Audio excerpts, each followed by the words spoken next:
Hi, my name is Heidi Siefkas, and I'm going to take you on a spin around Old Havana in 5 minutes through its 4 principal squares. Are you ready? Let's go. Hi, coming to you from Plaza de San Francisco, very close to the terminal here in Old Havana. Let's take a spin around this principal square for commerce, but it's named after the convent behind me. So there's the Lion Fountain, and then the St. Francis of Assisi convent, businesses, hotels, the Chopin statue, and the Conversation statue. Through Old Havana from Plaza de San Francisco, and about to come to relics of history right here. Look at that! They have cannons stopping you in the streets, so it's pedestrian only, no motorized vehicles. And now I'm going to turn the corner, and believe it or not, I'm going to pass by an aqueduct from the 16th century. Unbelievable. 16th century. Wow. Entering into Plaza Vieja, which some parts of this plaza are from the 1500s, but quite honestly, I call it the newest square. And you can see from the colored facades of all of the buildings, it was recently restored.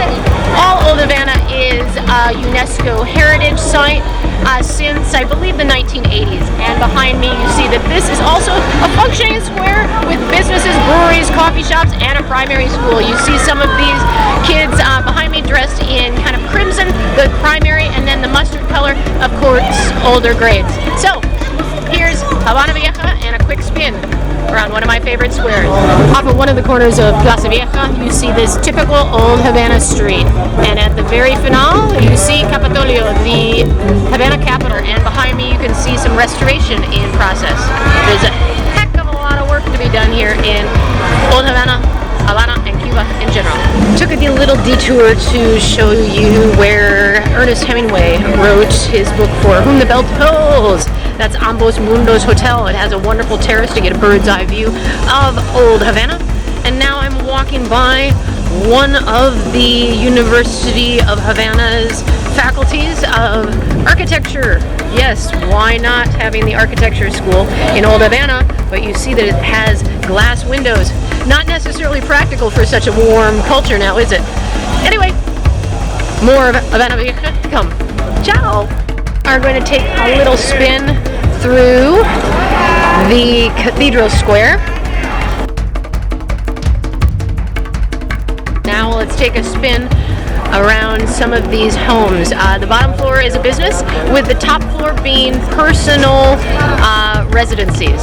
And one of my favorite people is coming next to me. Her name is Adelaida. And I've arrived at probably the most important of all of the squares, which is where the city of Havana was founded.